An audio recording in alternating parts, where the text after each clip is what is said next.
같이 오늘 하나님께서 우리에게 주시는 말씀은 사도행전 1장 6절에서 8절의 말씀입니다. 사도행전 1장 6절에서 8절의 말씀 신약성경 187쪽에 있습니다.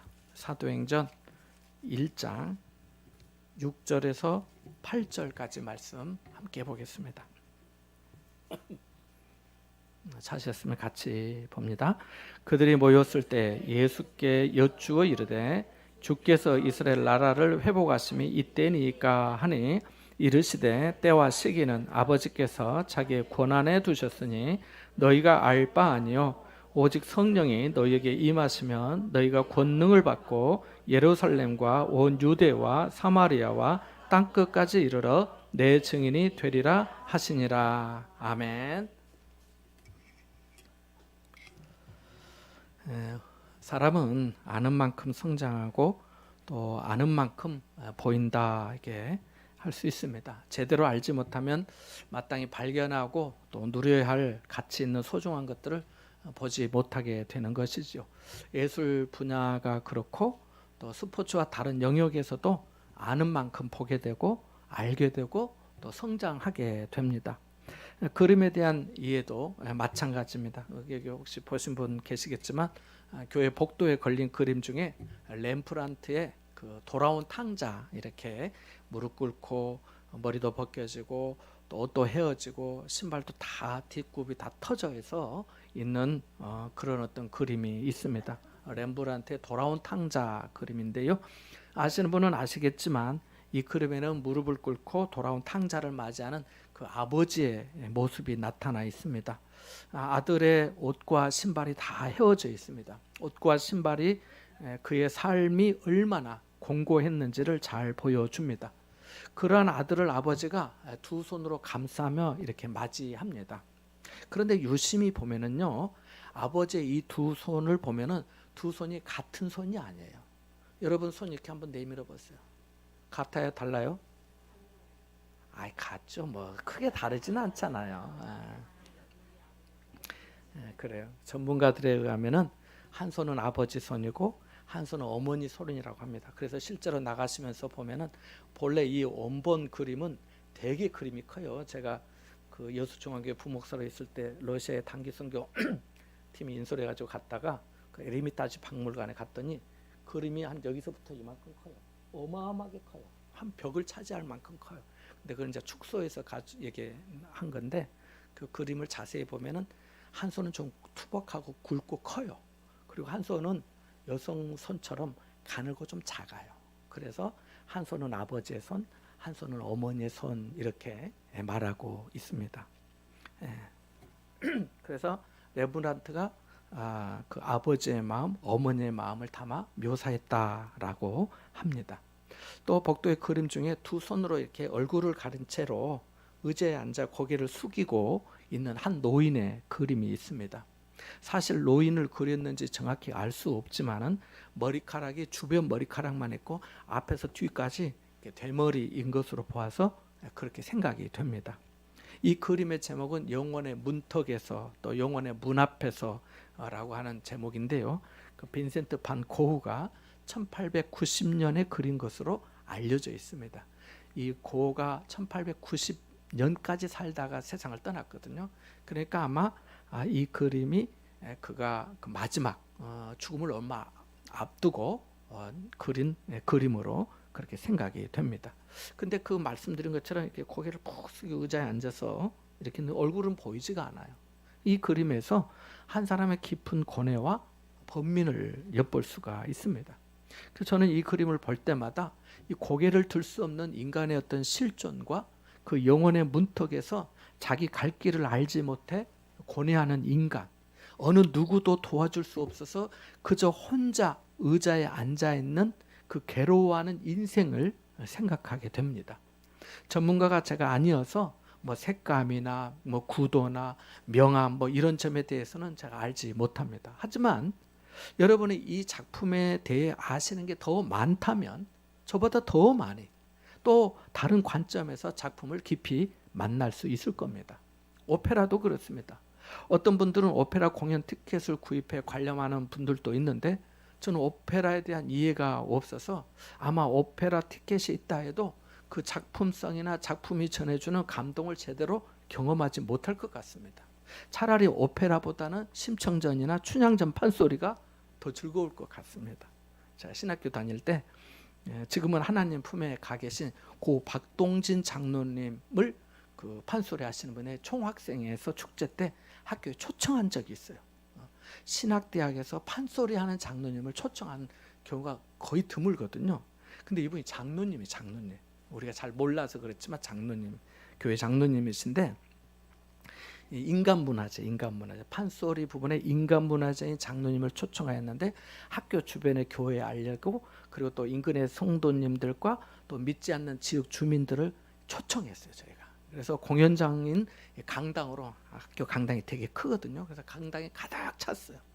당시 장로님이 광고 모델로 텔레비전에 출연하던 때였는데 아마 여러분도 생각이 날 수도 있을 거예요. 제비몰로 나간다, 제비 후리러 나간다, 이렇게 하는 창을 통해서 판소리 대중화에 그분이 기여하고 있던 때였습니다. 오늘날로 치자면은 범 내려온다라고 하는 그런 급이라고 할 수가 있어요. 박 장로님은 예수전을 북치는 고수 장단에 맞춰서 예수님의 탄생 이야기부터 창을 시작합니다. 이 예수전은 초동교회 조향동 목사님의 아이디어와 옛날 동화방송 주택 작가가 쓴 그 예수전의 이야기를 이 박동진 장로님이 심청전, 춘향전, 적벽가 하는 그 판소리처럼 자기가 만든 거예요. 그것을 소화해서. 그리고 여러분 안다시피 판소리 완창하면 7시간 한다.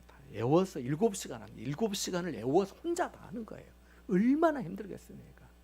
자, 그런데 이 예수전을 이분이 만든 거예요. 예수전만이 아니라 요셉전도 만들고 모세전도 만들었어요.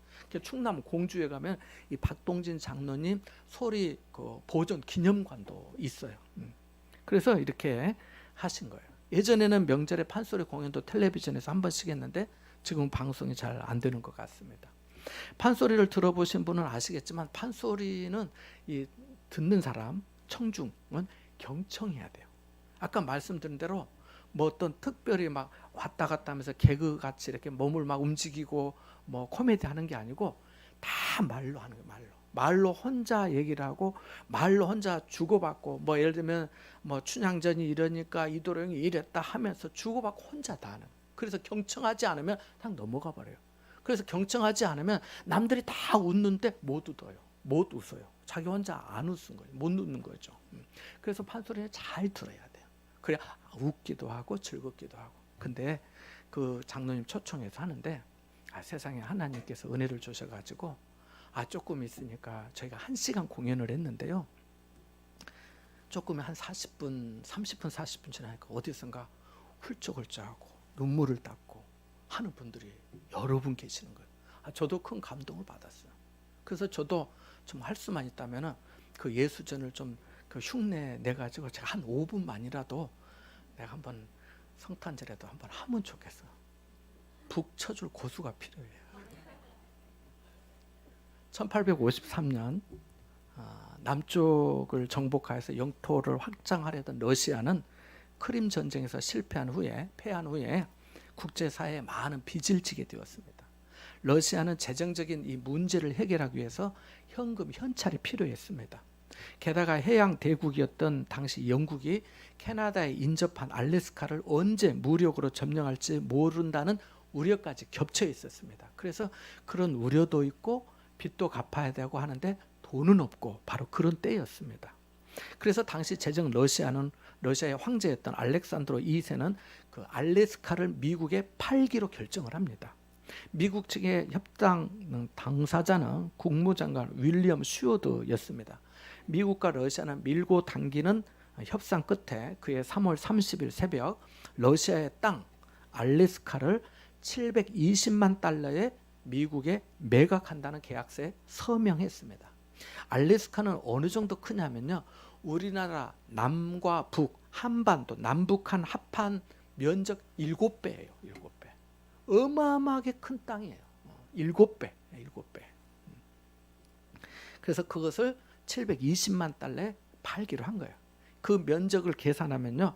알래스카 땅 1224평을 무려 그냥 2센트, 1달러에 10분의 2 2센트에 팔기로 한 거나, 그리고 미국 측에서는 매입하기로 한 거나 마찬가지예요. 1000평이 넘는 땅을 2센트, 2센트. 그냥 완전 거저지요. 근데 당시 미국의 국민 대부분은 미국 본토에서 멀리 떨어져 있는 데다가 그 북쪽의 얼음덩이 땅을 그렇게 돈을 주고 사야 하냐, 그것은 미친 짓이다 라고 하는 여론이 많았습니다. 어떤 사람들은 알래스카 땅을 단물이 다 빠진 오렌지에 비유하기도 했습니다.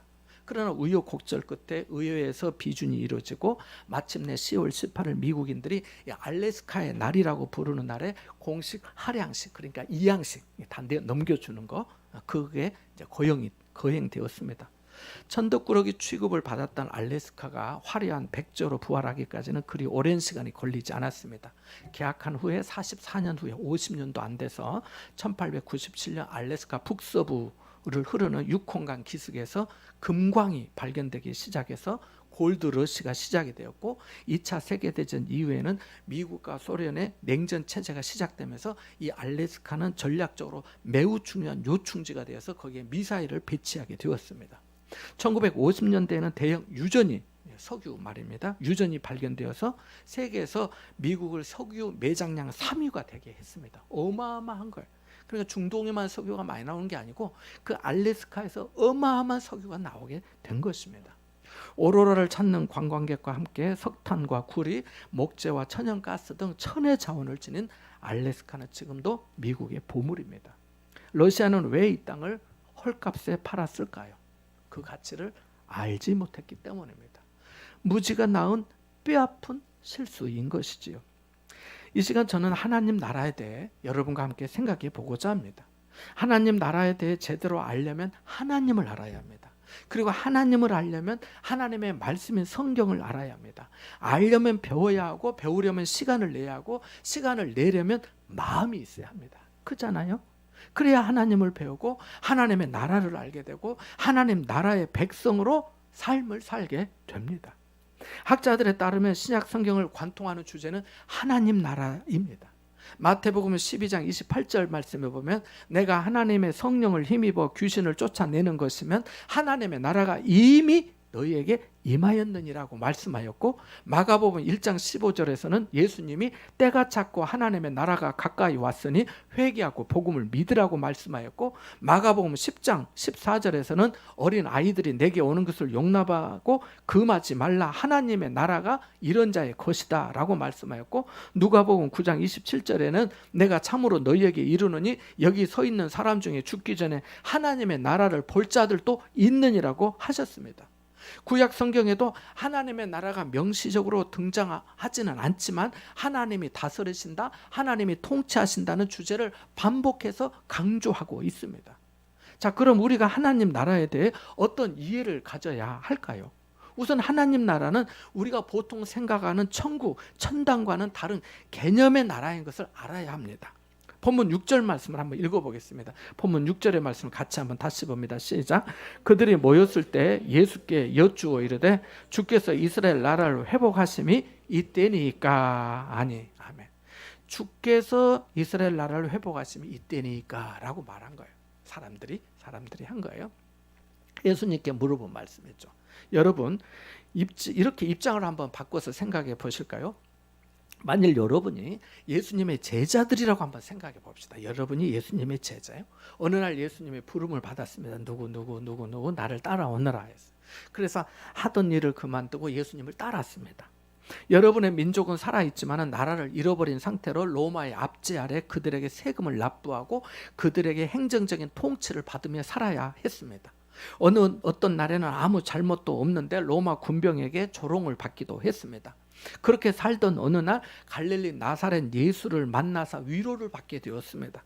많은 사람을 위로하고 치유하고 고치시고 심지어 살리시기까지 하시는 예수님을 여러분이 만나서 예수님을 주님이라 부르며 동행하게 되었습니다.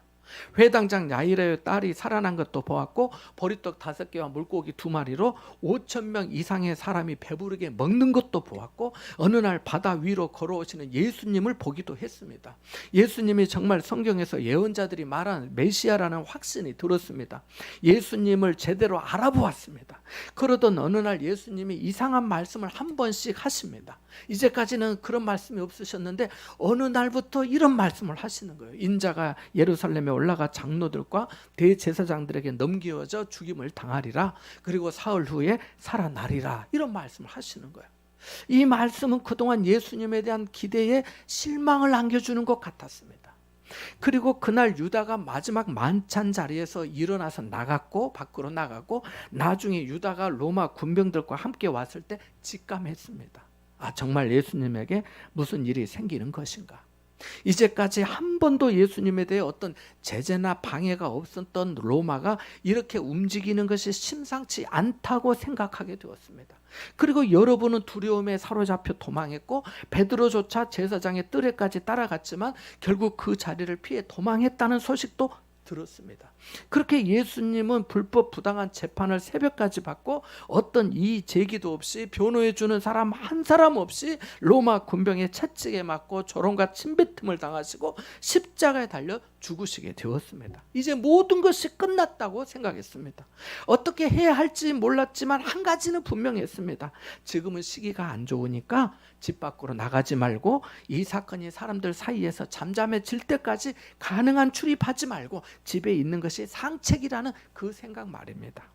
하지만 십자가 달려 죽으신 지 사흘 되던 날 아침 막달라 마리아와 달인 마리아에게서 예수님의 무덤이 비어있다는 소식을 들었습니다. 정말 부활하셨다는 것인가 하는 의심이 들었지만 그 의심은 사실로 판명이 났고 부활하셨다고 하는 사실로 판명이 났고 이때부터는 완전히 상황이 반전되었습니다.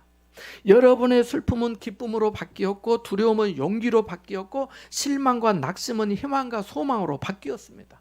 부활하신 예수님을 만났을 때 그 감정은 믿겨지지가 않아 온몸이 전율하고 벅찬 감동에 어떻게 표현해야 할지 몰랐습니다. 너무너무 좋았기 때문에 한편은 두렵기도 하고 좋기도 하고 어쩔 줄을 몰랐습니다. 여러분은 예수님이 베드로에게 네가 이 사람들보다 나를 더 사랑하느냐고 하는 그 물으시는 것도 직접 옆에서 보았고 예수님이 건네주신 생선구이도 드셨습니다. 예수님이 십자가에 달려 죽으실 때 도망했지만 예수님은 여러분에게 한마디의 추국이나 책망도 너 왜 그랬어? 나는 네가 그럴 줄 몰랐다 라고 하시는 그런 어떤 말씀도 듣지 않으셨습니다. 여러분에게 한마디 말씀도 예수님께서 하지 않으셨습니다. 오히려 모세가 기록한 말씀과 시편과 선지자들의 말씀에 자신과 관련된 애원된 말씀을 들려주심에 더욱더 예수님이 세상의 구주이심을 확신하게 되었습니다.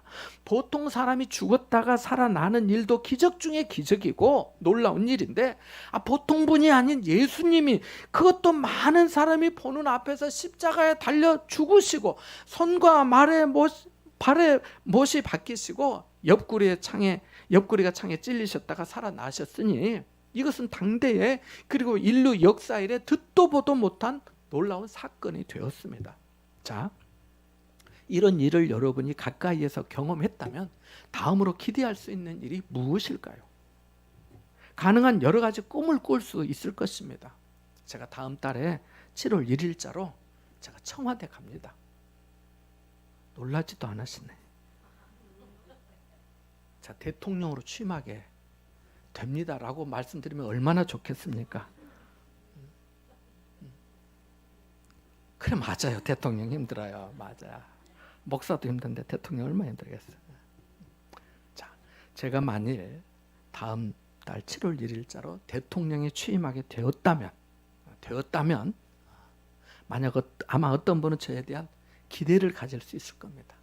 물론 내가 무슨 기대를 갖겠노, 목사님 자기나 좋겠지 하면서 그렇지 않은 분도 계시겠지만 기대 가질 분도 있을지 누가 알아요? 제자들과 당시 예수님을 따랐던 사람들은 그 이상이었어요.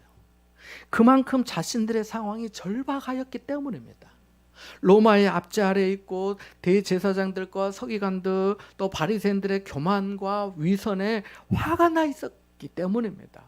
만약 예수님이 뜻을 정하기만 하신다면 자신들은 아무 능력이 없지만 병든 자를 고치시고 배고픈 자에게 먹을 빵을 주시고 물 위를 걸으시고 죽은 자를 살리시는 분인데, 군대를 모집하신다면 그분의 군대는 막을 자가 없을 것이고, 빵을 주신다면 빵을 구하는 자마다 그를 따를 것이고, 그분이 갈릴리 바다 위를 걸으셨다면 지중해 위에서, 그 지중해 넓은 그 바다 위에서 잠시만 서 있어도 그의 인기는 로마 황제를 압도할 것이었기 때문입니다. 그렇게만 된다면 제자들 그리고 예수님을 따랐던 여러분도 틀림없이 뭔가 이제껏 살면서 누려보지 못한 어떤 지위와 권세 그리고 부와 영광을 어느 정도 가질 기회가 생길 것이 뻔했습니다. 이제껏 수고하고 봉사하고 참았던 모든 일에 대해 보상을 기대할 수 있었습니다. 그래서 사람들이 모였을 때 그동안 제자들과 여러분이 꾹꾹 참고 물어보고 싶었던 질문을 예수님에게 한 것입니다. 주께서 이스라엘 나라를 회복하심이 이때입니까? 지금 주님 이스라엘 나라를 회복하시렵니까? 이 말이잖아요. 이 질문은 제자들에게 있어서 중대한 질문이었고 앞으로 이스라엘 나라의 운명이 걸린 질문이었습니다. 항상 묻고 싶었지만 그동안 꾹꾹 참아왔던 질문을 지금이 기회라고 생각하고 한 것입니다. 아마 저 같으면 부활하시고 제자들에게 찾아오셨을 때 그때 물어봤을지도 모르겠습니다. 아마 저라면 그랬을 것 같아요. 여러분도 혹시 그렇지 않으셨을까요? 이 억압에서 자유하게 되고 마음껏 주님을 예배하고 살 수 있겠지요 하는 그런 기대 말입니다. 하지만 예수님의 대답은 사람들의 기대와 완전히 달랐습니다. 같이 7절의 말씀을 읽어보겠습니다. 같이 봅니다. 시작. 이르시되 때와 시기는 아버지께서 자기의 권한에 두셨으니 너희가 알 바 아니요. 아멘. 예수님은 사람들이 주께서 이스라엘 나라를 회복하심이 이때입니까? 라고 하는 질문에 때와 시기는 아버지께서 자기의 권한에 두셨으니 너희가 알 바 아니라고 하셨습니다. 자, 여기서 우리도 생각해 볼 수 있습니다.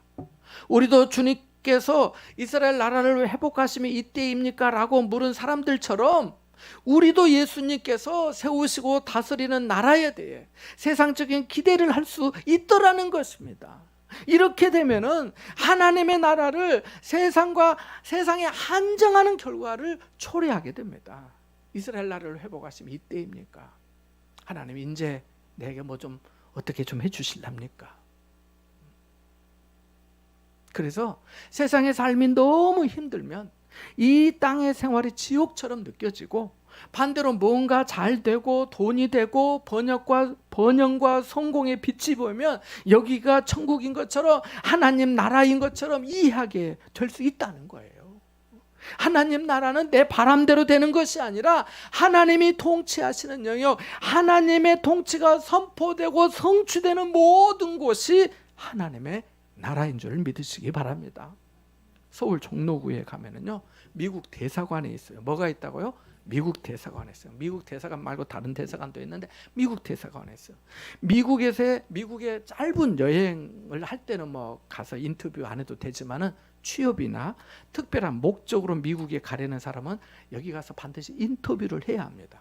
그런데 미국 대사관은 이 대한민국 땅 종로에 있긴 있지만 대한민국 정부의 통치를 받는 것이 아니고 미국 정부의 통치를 받습니다. 미국 대통령의 통치를 받는 것이 그 미국 대사관 아닙니다. 하나님 나라도 마찬가지예요. 하나님 나라는 죽어서 가는 천국이나 천당 전도가 아닙니다. 그래서 예수님이 누가복음 10장 9절에 거기 있는 병자들을 고치고 또 말하기를 하나님의 나라가 너희에게 가까이 왔다라고 말씀하셨고, 누가복음 11장 20절에는 내가 만일 하나님의 손을 힘입어 귀신을 낸다면 하나님의 나라가 이미 너희에게 임하였느니라 라고 말씀하신 거죠. 그러니까 예수님께서 귀신을 쫓아내시고 병든 자를 고치신 그 자체가 이미 하나님의 나라가 그들 가운데 임하였다라고 하는 것을 말씀해주고 확증해주고 계신 겁니다. 우리가 만일 하나님 나라를 세상에서만 이루어지는 것으로 생각한다면 세상의 삶에 우리는 감정의 변화를 더욱 자주 겪게 될 것입니다. 그리고 내 입장에 이익이냐 손해냐를 자주 생각하게 될 것입니다. 그러면 하나님 중심이 아니라 내 중심이 되는 신앙이 되고 맙니다. 안 그렇겠습니까? 내가 판단하는 주체가 되니까요. 내가 마음에 들면 좋은 하나님, 내가 마음에 안 들면 안 좋은 하나님, 이렇게 되는 거잖아요. 자, 그러면 우리가 세상에서는 하나님 나라를 전혀 경험하지 못하는 걸까요? 아닙니다. 예수님도 말씀하신 것처럼 우리 안에 이미 하나님의 나라가 임하였기 때문입니다. 성령으로 임하고요, 하나님의 말씀으로 우리에게 임한 줄 믿습니다. 일부 바리새인들이 어느 날 예수님에게 이렇게 질문했습니다. 하나님 나라가 어느 때 임합니까? 이에 예수님이 이렇게 대답하셨습니다. 누가복음 17장 20절과 21절 말씀에 보면 하나님의 나라는 볼 수 있게 임하는 것이 아니요 또 여기 있다 저기 있다고도 못하리니 하나님의 나라는 너희 안에 있느니라 라고 하셨습니다. 저도 그런 경우가 많습니다만 많은 사람이 현상에 주목하곤 합니다. 뭐가 보이고 들리고 손에 만져지면 믿고 받아들입니다. 하지만 그렇다 보니까 그것이 안 될 때는 모든 것이 없는 것처럼 오해하고, 안 만져지고 안 들리고 안 보이고 하니까 없네? 라고 하면서 실망하고 낙심하는 것이지요. 보이는 것에 익숙하다 보니 보이지 않지만 정말 중요한 마음을 알지 못하는 거지요. 그래서 주님이 하나님 나라는 너희 안에 있다고 하신 겁니다.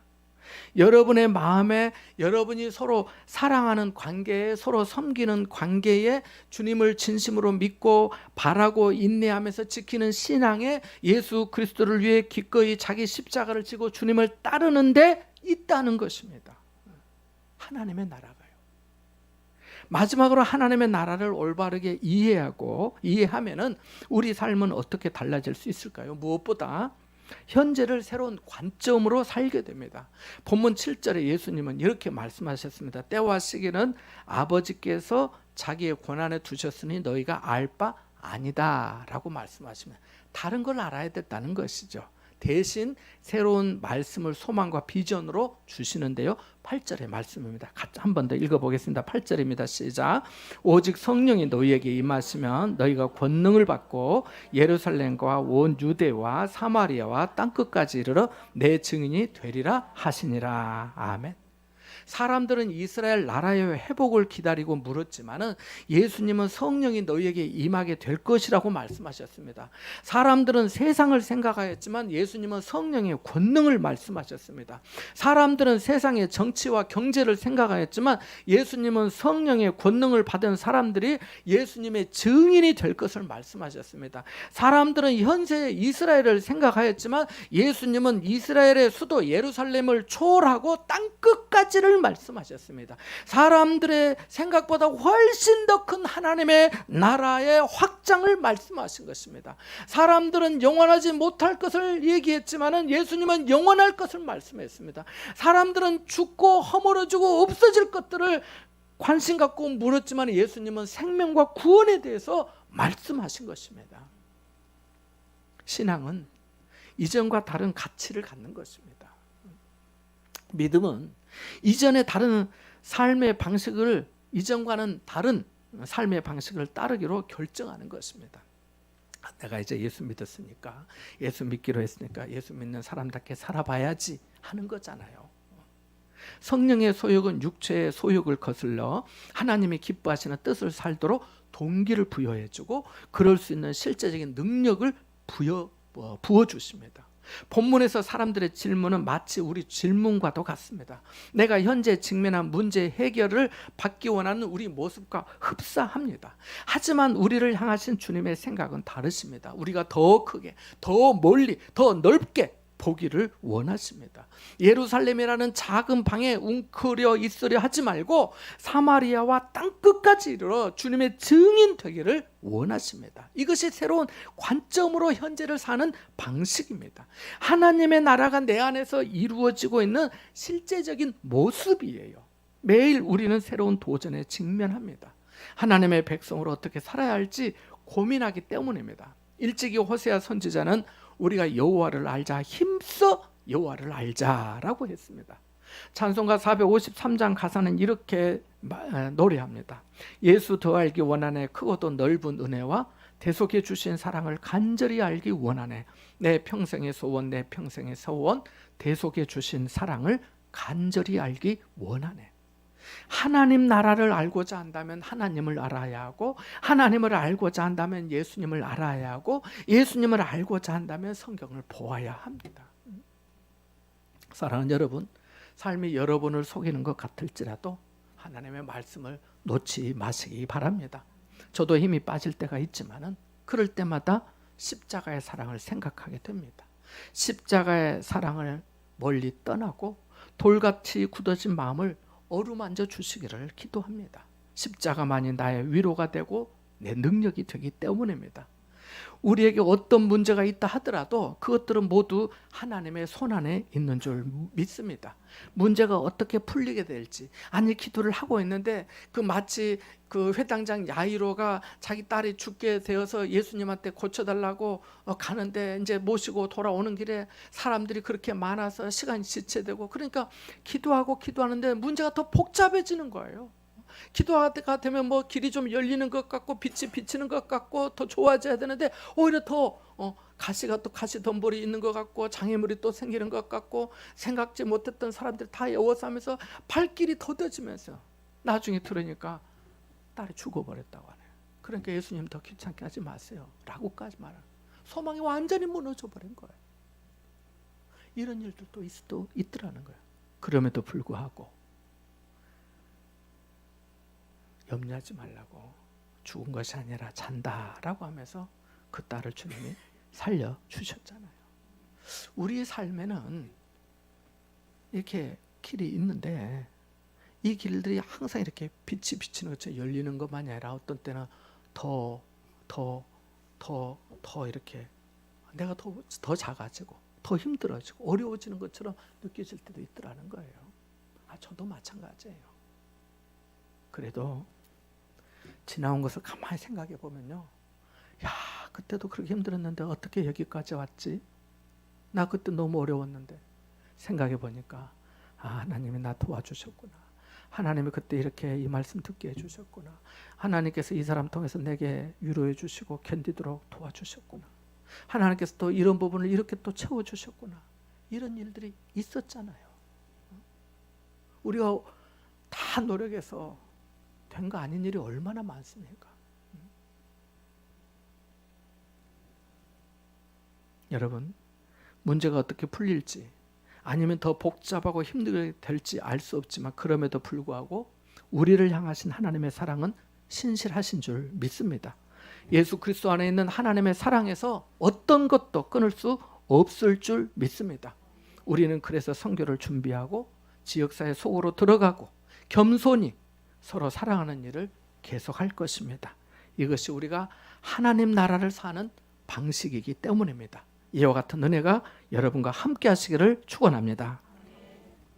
잠시 말씀을 생각하면서 기도하겠습니다.